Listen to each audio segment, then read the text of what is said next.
Hello everyone, welcome back to my channel. How are you all? I hope you all are fit and fine. So let's start today's video. Today I'm going to discuss exercise 11.3 of chapter 11, that is exponents and powers of class 7th from NCERT Maths. Let's begin. Question number 1. Write the following numbers in the expanded forms. हमें जो numbers दिए हैं उनको expanded form में लिखना है. Expanded means open form में लिखना है. First number 2,79,404. तो इसको एक्सपेंडेड फॉर्म में कैसे लिखेंगे? हम जब भी एक्सपेंडेड फॉर्म में किसी भी नंबर को लिखना रहता है तो उसको उसकी प्लेस वैल्यू की हेल्प से लिखते हैं. कैसे? प्लेस वैल्यू क्या होती है कि जब भी हम, जैसे ये हमारा इतना बड़ा नंबर है, इसकी अगर एक्सपेंडेड फॉर्म किसी भी एक नंबर की, जैसे 9 की पूछ रहा है, तो इसकी प्लेस वैल्यू क्या होती है? 9 लिखते हैं, जो नंबर दिया रहता है वो, और उसके आगे जितनी भी डिजिट दी रहती हैं उतने ज़ीरोज़ लगा देते हैं. तो ये इसकी क्या हो जाती है? प्लेस वैल्यू हो जाती है. मींस इस पोजीशन पे इसकी वैल्यू क्या है? इसकी वैल्यू ये 9,000 की पोजीशन पे है ये. तो हम जब भी एक्सपेंडेड फॉर्म लिखना है किसी भी नंबर का तो उसको उसकी प्लेस वैल्यू की हेल्प से लिखेंगे. कैसे? Let's see. जैसे यहाँ पे नंबर हमारा इतना बड़ा सा दिया है 2,79,404. तो इसके लिए क्या करेंगे? सबकी प्लेस वैल्यू लिख देंगे. और किस टर्म में लिखेंगे? अब अगर हमें 2 की प्लेस वैल्यू लिखनी होगी तो हम 2 लिखेंगे और उसके बाद डिजिट काउंट करेंगे. यहाँ पे 5 डिजिट है, 5 ज़ीरोज़ लगा देंगे. ये प्लेस वैल्यू हो गई. लेकिन इसको भी हम एक्सपेंडेड फॉर्म में लिख देंगे. कैसे? 2 × 1, इसके बाद 5 ज़ीरोज़ लगा देंगे.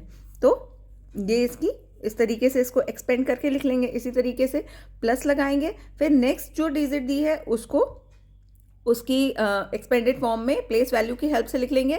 7 × 1, इसके बाद 4 डिजिट्स हैं तो 4 डिजिट यहाँ 4 ज़ीरो लिख लेंगे यहाँ. तो 7 के लिए क्या आ रहा है हमारे पास टर्म? 7 × 1, 1 के बाद 4 ज़ीरोज़. जितने भी यहाँ पे जिस भी नंबर का एक्सपेंडेड फॉर्म लिखना है उसके बाद जितने भी डिजिट होंगे हम 1 के साथ उतने ज़ीरोज़ लिखेंगे. प्लस 9 × 1 के 9 के बाद 3 ज़ीरोज़ है तो यहाँ पे हम 1000 लिख लेंगे. प्लस 4 × 4 के बाद 2 ज़ीरोज़ है तो 100. नेक्स्ट प्लस 0 × 10 लिखेंगे. क्यों? क्योंकि 0 के बाद सिर्फ 1 डिजिट है. प्लस 4 × 10⁻0 लिख ले, या फिर हम यहाँ पे सिंपली 10⁻0 की बजाय पे 1 भी लिख सकते हैं. लेकिन हमने सारे जो सारे जो मल्टीप्लिकेशन में डिजिट लिखी है वो 10 के फॉर्म में लिखी है, तो यहाँ पे भी हम 10 के फॉर्म में लिख रहे हैं. अब इसको जब हम सॉल्व करेंगे एक्सपोनेंशियल फॉर्म में तो कैसे लिखेंगे? 2 × 10⁵ क्योंकि यहाँ 5 ज़ीरो है तो यहाँ 10⁵ प्लस 7 × 10⁴ प्लस 9 × 10⁵ प्लस 4 × 10⁻². अब यहाँ पे ज़ीरो से मल्टीप्लिकेशन हो रहा है तो ये पूरी टर्म ज़ीरो ही हो जाती है. तो यहाँ पे इस टर्म को हम स्किप कर देंगे. प्लस 4 × 10⁻0. तो ये है क्या? इसकी एक्सपेंडेड फॉर्म. जब भी हमें किसी भी नंबर की एक्सपेंडेड फॉर्म लिखनी होती है तो उसको हम उसकी प्लेस वैल्यू की हेल्प से लिखते हैं. और प्लेस वैल्यू क्या होती है? जो भी नंबर दिया होता है उसको हम एज इट इज़ कॉपी कर देते हैं और उसके बाद उसके राइट हैंड साइड में जितने भी जितने भी डिजिट्स होती हैं उतने ज़ीरो वहाँ पे लगा देते हैं. जैसे यहाँ पे 5 डिजिट है तो हम यहाँ 5 ज़ीरो लगा देंगे 2 के लिए. 2 की प्लेस वैल्यू ये हो गई. 4 की प्लेस वैल्यू पूछी जाए, अगर ये इस वाले 4 की प्लेस वैल्यू पूछी जाए तो यहाँ पे हम 4 लिख देंगे और उसके बाद 2 डिजिट है तो यहाँ पे 2 ज़ीरो लिख देंगे. और जब एक्सपेंडेड फॉर्म में लिखना है, ओपन करके लिखना है, तो हम इसको और क्या कर देंगे? 2 × इसको 1 के साथ 5 ज़ीरो लिख देंगे. यहाँ पे 4 × 1 के साथ 20 लिख देंगे। ये इसकी एक्सपेंडेड फॉर्म हो गई। और इसको जब हम एक्सपोनेंशियल फॉर्म में लिखेंगे तो 2 into 10 raise to the power 5 हो जाएगा, और यहाँ पे 4 into 10 raise to the power 2 हो जाएगा। इस तरीके से हम किसी भी नंबर की एक्सपेंडेड फॉर्म लिखते हैं। Let's see next part. यहाँ पे भी कितना बड़ा नंबर है हमारा, 1 2 3 4 5 6 7 डिजिट नंबर है। तो इतने बड़े नंबर की एक्सपेंडेड फॉर्म हमें लिखनी है। इसमें भी हम क्या करेंगे, प्लेस वैल्यू की हेल्प से लिखेंगे। तो प्लेस वैल्यू की हेल्प से हम क्या करेंगे, 3 की प्लेस वैल्यू लिखेंगे, 3 इंटू इस फॉर्म में लिख देंगे, ओपन फॉर्म में एक्सपेंडेड फॉर्म में ही लिखेंगे, 3 इंटू 1। अभी यहाँ पे कितनी डिजिट है, 6 डिजिट है, तो यहाँ पे हमने 6 जीरोज लिख लिए, प्लस 0 इंटू 5 डिजिट है, तो यहाँ पे 1 के साथ 5 जीरो लिख लिए। फिर नेक्स्ट जीरो में 1 के साथ, सिंस इसके बाद सिर्फ 4 जीरो है तो यहाँ 4 जीरो लिख लिया। फिर प्लस 6 के बाद 3 डिजिट है, तो ये 1 के साथ 3 जीरो। फिर 1 इंटू 1 के साथ 2 जीरो लिखेंगे, प्लस 9 इंटू 1 के साथ single time zero, plus 4 into 1 लिख देंगे। 1 लिख दें, चाहे अगर हम पावर के फॉर्म में लिखने जाएं तो 10 रेज टू द पावर 0 लिख सकते हैं, दोनों एक ही चीज़ है। अब हम इसको पार्ट्स के फॉर्म में लिख लेंगे, तो 3 into 10 raise to the power 6 हो जाएगा, plus 6 into 10 raise to the power, since यहाँ पे 0 से मल्टीप्लीकेशन हो रहा है तो ये दोनों टर्म हम स्किप कर देंगे। और नेक्स्ट क्या हमारी आ रही है, 6 इंटू 1000 में 10 में 3 जीरो है, तो यहाँ पे क्या लिख देंगे, 6 into 10 raise to the power 3 into 1 into 10 square, plus 9 into 10 raise to the power 1 into 4 into plus 4 into 10 raise to the power 0। तो इस तरीके से हम एक्सपेंडेड फॉर्म लिखेंगे। नेक्स्ट पार्ट, फिर यहाँ पे कितनी डिजिट नंबर है, 1 2 3 4 5 6 7 डिजिट नंबर है। तो यहाँ पे क्या करेंगे, फिर से हम वही करेंगे, प्लेस वैल्यू की हेल्प से सारे नंबर्स को ओपन फॉर्म में लिख लेंगे। जो भी नंबर है वो इंटू 1 के साथ, उसके बाद जितनी डिजिट लिखी है उतने ज़ीरोज़ लिखेंगे। जैसे 2 इंटू 1 के बाद हमारे 6 ज़ीरोज़ आए, प्लस 8 इंटू 1 के साथ हमारे 5 डिजिट है तो 5 ज़ीरोज़ आए, प्लस 0 इंटू 1 प्लस 0 इंटू 1, 0 के बाद 4 डिजिट है तो 4 ज़ीरोज़ आए, प्लस 6 इंटू 6 के बाद 3 डिजिट है तो 3 ज़ीरोज़ आए, प्लस 1 इंटू 1 के बाद 2 डिजिट है तो 2 ज़ीरो आए, प्लस 9 इंटू 9 के बाद सिंगल डिजिट है तो सिंगल ज़ीरो, प्लस 6 इंटू 1। फिर इसको आगे और एक्सपोनेंशियल फॉर्म में लिखेंगे, 2 into 10 to raise to the power 6 plus 8 into 10 raise to the power 5, plus इस टर्म को स्किप कर देंगे, plus 6 into 10 raise to the power 3 plus 1 into 10 raise to the power 2 plus 9 into 10 raise to the power 1 plus 6 into 10 raise to the power 0। ये इसका answer हो जाएगा। Next part, कितने digit का नंबर है, 1 2 3 4 5 6। तो अब हम स्टार्ट करते हैं, 1 इंटू 1 के साथ 6 ज़ीरोज़, प्लस 2 इंटू 1 के बाद 4 ज़ीरोज़, सॉरी यहाँ पे 5 ज़ीरोज़ आए 1 के साथ, 1 into 5 zeros plus 2 into 2 into 1 10,000 plus 0 into 1000 plus 7 into 100 plus 1 into 10 plus 10 into 1। अब इसको पावर्स के फॉर्म में लिखेंगे, 1 into 10 raise to the power 5 plus 2 into 10 raise to the power 4 plus 7 into 10 raise to the power 2। इस term को skip कर देंगे, plus 1 into 10 raise to the power 1 plus 9 into 10 raise to the power 0। Next part, fifth number दिया हुआ है हमारा 5 digit number 20,068। अब इसको एक्सपेंडेड फॉर्म में लिखने के लिए हम प्लेस वैल्यू की हेल्प से लिखेंगे। जैसे यहाँ पे 2 की जो प्लेस वैल्यू है वो क्या है, 2, और नेक्स्ट 4 डिजिट है तो यहाँ पे 4 ज़ीरोज़ आ जाएंगे। तो इसको हम और ओपन फॉर्म में इस तरीके से लिख लेंगे, 2 इंटू 10,000 प्लस नेक्स्ट डिजिट 0 का एक्सपेंडेड फॉर्म में प्लेस वैल्यू की हेल्प से लिख लेंगे, 0 into 1000 plus next zero 0 into 100, since इस ज़ीरो के बाद 2 डिजिट है तो यहाँ पे 100 आएगा, plus next digit 6 into 10 plus 8 into 1।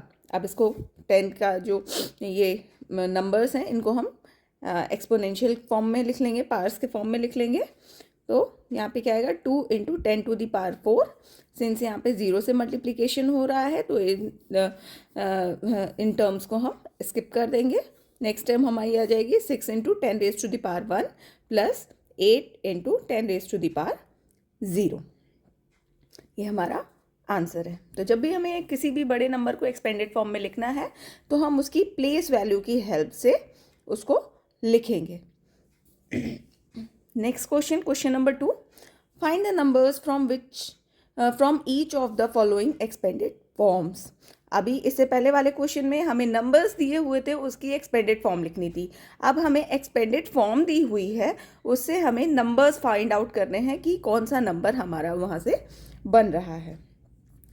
First expanded form लिखी है 8 into 10 raise to the power 4 plus 6 into 10 raise to the power 3 plus 0 into 10 raise to the power 2 plus 4 into 10 raise to the power 1 plus 5 into 10 raise to the power 0।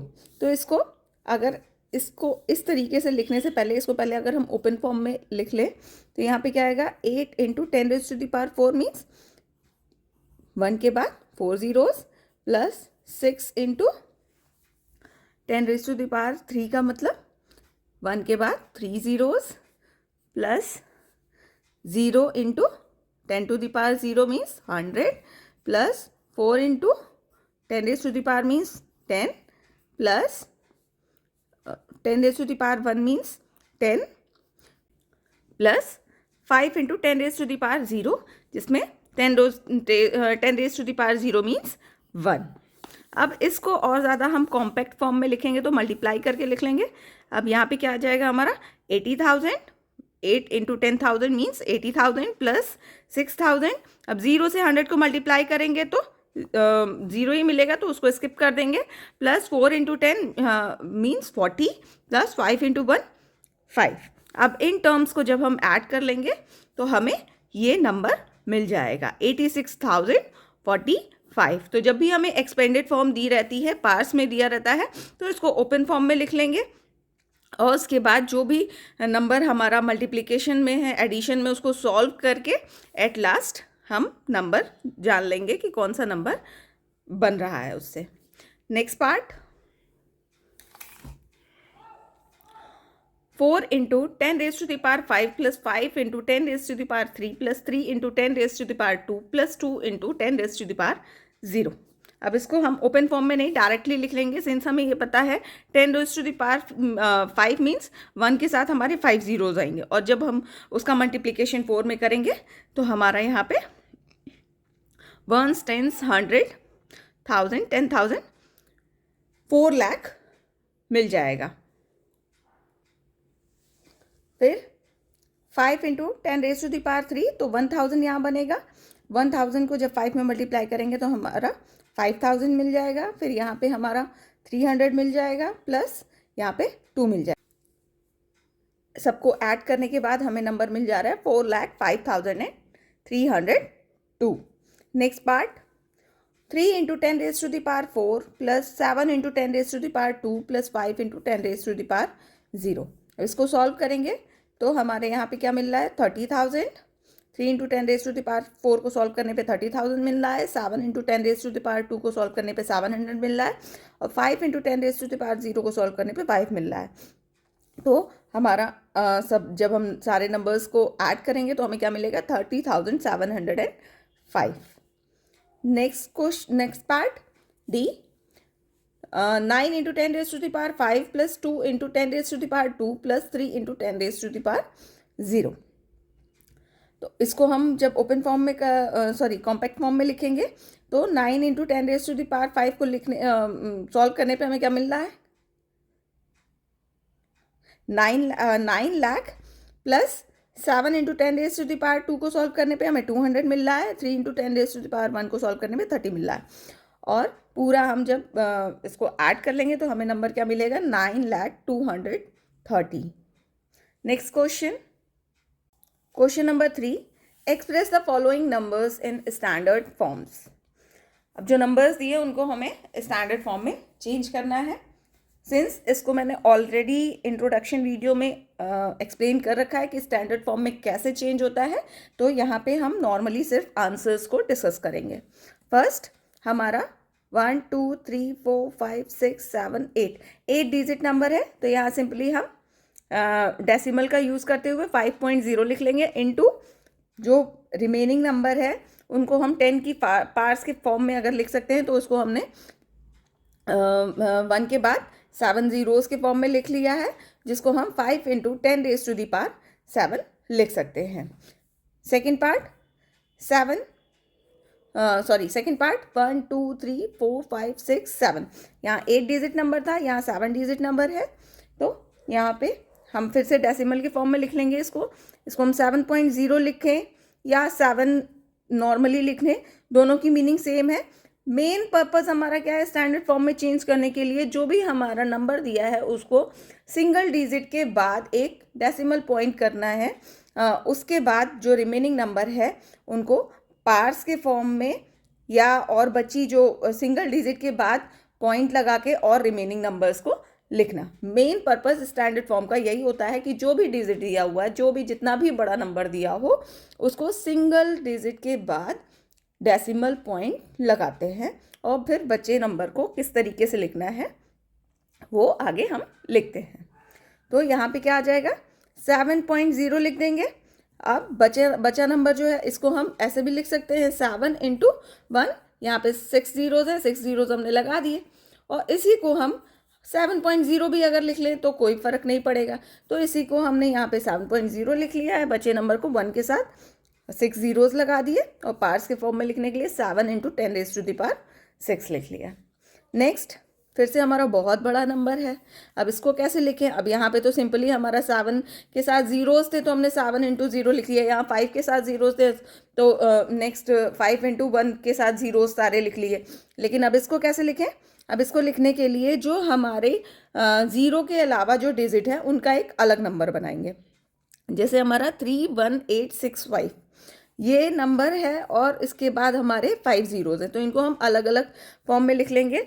31865 को अलग लिख लिया into 1 के साथ, यहाँ पे हमारे 5 zeros थे तो हमने यहाँ 5 zeros कॉपी कर दिए. अब पॉइंट लगाने के लिए जब भी हम किसी भी नंबर में पॉइंट को इंट्रोड्यूस करते हैं, पॉइंट लगाते हैं अपने आप से. जैसे अगर हमारा ये जो नंबर है इसमें अगर हम इस तरीके से इसको लिखते 31865.0, तो ये नंबर और ये नंबर में कोई डिफरेंस नहीं, दोनों सेम नंबर है. लेकिन अगर इस पॉइंट को हम लेफ्ट हैंड साइड पे शिफ्ट करते हैं, किसी भी नंबर में अगर हम डेसिमल पॉइंट को लेफ्ट हैंड साइड पे शिफ्ट करते हैं तो जितने नंबर्स हम शिफ्ट कर रहे हैं उतने भी हम 10 से मल्टीप्लाई करते हैं. या हम इस तरीके से कहें 10 1 2 3 4, यहाँ पे 4 डिजिट थी, हमने 4 10 से मल्टीप्लाई कर दिया. या हम इसी को और इजी वे में लिख लें 3.1865 × 1 के साथ 4 zeros एक साथ लगा दें.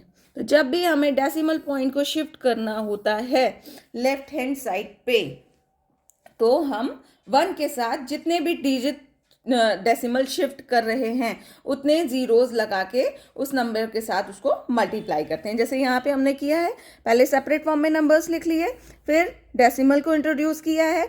डेसिमल हमारा यहाँ पे था, हमने इस डेसिमल को लेफ्ट साइड पे 4 डिजिट शिफ्ट किया है, तो यहाँ पे हमारा क्या हो जा रहा है, यहाँ पे हमने मल्टीप्लिकेशन किससे किया है 1 के साथ 4 zeros से, और ये हमारा जो टर्म था वो एज इट इज़ कॉपी हो गया है.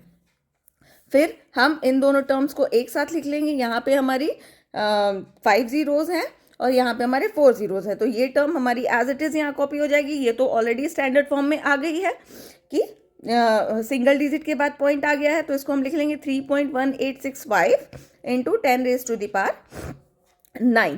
तो हम इस तरीके से अगर हमें डेसिमल नहीं दिया हुआ है क्वेश्चन में, तो ये अंडरस्टूड है कि जो भी नंबर दिया है उसके बाद अगर हम डेसिमल पॉइंट को कंसीडर करें और होता है तो उसको उससे उस नंबर को कोई फ़र्क नहीं पड़ने वाला है। लास्ट में अगर हम डेसिमल यहाँ पे पॉइंट लगा के 0000 कितना भी नंबर बढ़ा दें, हमारी जो वैल्यू है नंबर की वो चेंज नहीं होती है। तो इसलिए हम वो फिर उस डेसिमल को सिंगल डिजिट के बाद शिफ्ट करते हैं। उसके अकॉर्डिंग हम कितनी डिजिट शिफ्ट कर रहे हैं उस हिसाब से हम 1 के साथ उतने ज़ीरो से मल्टीप्लिकेशन कर देते हैं और उसको स्टैंडर्ड फॉर्म में चेंज कर लेते हैं। Next question, next part, 390878। अब यहाँ पे तो हमारा लास्ट में कोई ज़ीरो ही नहीं दिया है, अब कैसे करेंगे? अब इसमें भी हम सिंगल डिजिट के बाद डेसिमल को इंट्रोड्यूस करेंगे। तो यहाँ पे हमारा सिंगल डिजिट 3 है, इसके बाद डेसिमल इंट्रोड्यूस करेंगे। इस नंबर को हम अगर ऐसे लिख लें 390878.0। अब ज़ीरो के बाद पॉइंट के बाद ज़ीरोज़ अगर लगे हैं तो इनकी कोई वैल्यू नहीं है, तो मीन्स डेसिमल हमारा कहाँ है? यहाँ पे है। अब इसको हमें कहाँ शिफ्ट करना है? यहाँ पे शिफ्ट करना है। मीन्स कितने डिजिट शिफ्ट करना है? 1 2 3 4 5। तो हमने ये यहाँ पे 5 डिजिट के शिफ्ट कर लिया और सिंगल डिजिट के बाद लग गया। तो हमें अब मल्टीप्लिकेशन कितने से करना है? 1 के साथ 5 ज़ीरो से मल्टीप्लिकेशन करेंगे तो ये वैल्यू इवैल्यूएट हो जाएगी। इसको ओपन फॉर्म में भी करके दिखा देते हैं क्यों होता है ये ऐसा। 3.90878 हमने इसको डेसिमल इंट्रोड्यूस किया है, मल्टीप्लाई किसे किया है? 5 ज़ीरो से। इसका मतलब क्या होता है? इसका मतलब ये होता है कि जब हम यहाँ पे इससे ये पॉइंट हटाते हैं तो ये नीचे हमारे यहाँ पे जितने डिजिट होते हैं उतने ज़ीरोज़ आ जाते हैं। अब ये ज़ीरो आ जाएंगे तो ये यहाँ से ये कैंसिल हो जाएंगे, तो हमारी जो इनिशियल वैल्यू थी हमें वही वैल्यू मिल गई। तो हमारा ये साथ में ये जो 10 के मल्टीपल्स से मल्टीप्लिकेशन करने का जो रूल है, कॉन्सेप्ट है, वो क्यों है? ताकि वो ईज़िली हम पॉइंट जो इंट्रोड्यूस कर रहे हैं उस पॉइंट से उस नंबर में कोई भी चेंजेस ना आए। और वो स्टैंडर्ड फॉर्म का ही मतलब होता है कि हमें सिंगल डिजिट के बाद डेसिमल लगाना रहता है। तो हम उसको दोनों को इक्वल करने के लिए कि नंबर हमारा एज इट इज़ बना रहे, वैसा ही रहे, इसलिए हम ये पॉइंट इंट्रोड्यूस करते हैं। इसीलिए हम 10 की पास में मल्टीप्लिकेशन करते हैं जितने भी डिजिट से शिफ्ट करते हैं। नेक्स्ट 390878। अब यहाँ पे हमें डेसिमल दिख रहा है तो हम क्या करेंगे? डेसिमल लास्ट डिजिट के बाद है, हमें स्टार्टिंग से फर्स्ट डिजिट के बाद शिफ्ट करना है। तो यहाँ से हमारा 4 डिजिट डेसिमल शिफ्ट हो रहा है, तो हम इनटू में 1 के साथ 4 ज़ीरोज़ लिख लेंगे और इसको फिर पार्ट्स के फॉर्म में लिख लेंगे, हमारा आंसर आ जाएगा। Next part 3908.78। अब यहाँ पे लास्ट से 2 डिजिट के बाद डेसिमल और हमें कहाँ शिफ्ट करना है? स्टार्टिंग फर्स्ट डिजिट के बाद डेसिमल लाना है। तो हमें यहाँ 3 डिजिट डेसिमल शिफ्ट करना है लेफ्ट हैंड साइड पे। तो यहाँ पे पॉइंट होगा, हाँ, और यहाँ 3 डिजिट शिफ्ट करना है तो हमें इनटू में 1000 करना होगा और हमारा आंसर आ जाएगा 3.90878 इंटू 10⁻³ तो ये तीनों डिजिट क्या है हमारी? अगर पॉइंट ना लगाया जाए तो तीनों डिजिट सेम है, लेकिन पॉइंट हमारा यहाँ पे स्टार्टिंग क्वेश्चन में ही पॉइंट दिया गया था, तो ये तीनों डिजिट की जो 10⁻³ है वो क्या है? डिफरेंट आ रही है। तो इससे हमें इस तीनों एग्जाम्पल से, इन तीनों क्वेश्चन से हमें ये समझ में आ रहा है कि हमारा जो डेसिमल है उसको शिफ्ट करने के लिए हमें कैसे 1 के साथ ज़ीरोज़ को यूज़ करना है, कितने ज़ीरोज़ लाने हैं। जितने डिजिट हमारा लेफ्ट हैंड साइड पे डेसिमल शिफ्ट हो रहा है उतने ही ज़ीरोज़ हम 1 के साथ मल्टीप्लिकेशन में लिखते हैं उस नंबर के साथ। Next question, express the number appearing in the following statements in standard form. अब यहाँ पे भी हमें स्टेटमेंट्स में नंबर्स दिए गए हैं। इससे पहले वाले क्वेश्चन में हमें डायरेक्टली नंबर्स दिए गए थे, अभी स्टेटमेंट में नंबर्स दिए गए हैं और जो नंबर्स दिए उनको स्टैंडर्ड फॉर्म में चेंज करना है। तो यहाँ पे हम डायरेक्टली आंसर बस शो करेंगे। First part, the distance between earth and moon is 384,000,000 metre. ये काफ़ी बड़ा नंबर है। अब इसको स्टैंडर्ड फॉर्म में पढ़ने में ऐसे प्रॉब्लम होगी, स्टैंडर्ड फॉर्म में हम ईजिली लिख लेंगे तो उसको ईजिली पढ़ लेंगे। तो इसका स्टैंडर्ड फॉर्म क्या होगा? 3.84 into 10⁸ meters. Next, B part, speed of light in vacuum is 300,000,000 metre per second. अब इसकी स्टैंडर्ड फॉर्म क्या हो जाएगी? 3 इंटू 10⁸ metre per second. Next part C, diameter of the earth is 12756,000 metre. अब इसको स्टैंडर्ड फॉर्म में चेंज करेंगे, हमारा आंसर क्या आएगा? 1.2756 इंटू 10⁻7 मीटर्स। अगर किसी को प्रॉब्लम हो रही है कि ये डायरेक्टली आंसर्स कैसे आए हैं, तो क्वेश्चन नंबर 3 में इससे पहले ईजिली एक्सप्लेन किया गया है कि उसको कैसे सॉल्व करते हैं, और वहाँ से भी ना समझ में आए तो इस इंट्रोडक्शन वीडियो में भी पूरा बेसिक बताया गया है कि स्टैंडर्ड फॉर्म में कैसे चेंज किया जाता है, जो कि चैनल पे ऑलरेडी अपलोडेड है। पहले आप जाके उसको देख लीजिए, उसके बाद ये क्वेश्चंस को देखेंगे तो ईजिली समझ में आ जाएगा। Next part D, diameter of the sun is 140,000,000,000 meters. अब यहाँ पे क्या होगा आंसर? हमारा standard form 1.4 into 10⁹ meters. Next, E part, in a galaxy there are on an average 1,000,000,000,000,000. अब यहाँ पे कितने टाइम जीरो है? 11 टाइम्स जीरो है। तो अब इसको पढ़ने में काफ़ी कॉम्प्लिकेशन होगा, बहुत लोग पढ़ भी नहीं सकते, पढ़ नहीं पाएंगे। तो इसको ईजिली स्टैंडर्ड फॉर्म में हम क्या लिख लेंगे? 1 इंटू 10⁻11। ये है हमारा आंसर। तो स्टैंडर्ड फॉर्म का यूज़ हम मेनली इसलिए करते हैं ताकि हम जो भी नंबर दिया उसको ईजिली पढ़ सकें। Next part F, the universe is estimated to be about 120,000,000,000 years old. तो इसका स्टैंडर्ड फॉर्म क्या होगा? 1.2 into 10⁻10 years. Next part G, the distance of the earth from the centre of the Milky Way galaxy is estimated to be 3, और 3 के बाद कितने zero हैं? 1 2 3 4 3 6 9 12 15 18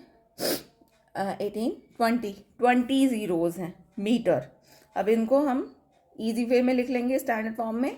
answer हमारा हो जाएगा 3 into 10⁻20 metres. Next,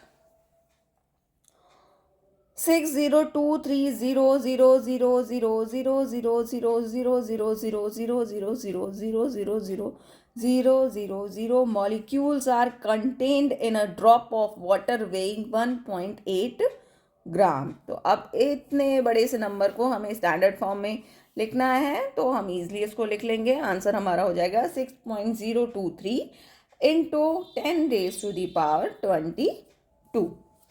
next part, the earth has 13530000000 cubic kilometer of sea water. इसकी standard form क्या होगी? हमारी 1.353 into 10⁹ kilometre cube. Cubic kilometre को हम किलोमीटर क्यूब लिखते हैं। Next J part, last, the population of India was about 1,027,000,000 इन मार्च 2001। यहाँ पे इंडिया की पॉपुलेशन की बात की जा रही है 2001 में। तो इस नंबर को हमें स्टैंडर्ड फॉर्म में चेंज करना है। आंसर हमारा हो जाएगा 1.027 into 10⁻9। So thank you everyone, this is all about exercise 11.3. If this video is useful for you, then please like, subscribe and share this video. And if anyone has any difficulty regarding concepts of this exercise, then please go to my channel for introduction video which has been already uploaded, and also the link is given in the description box. Thank you everyone.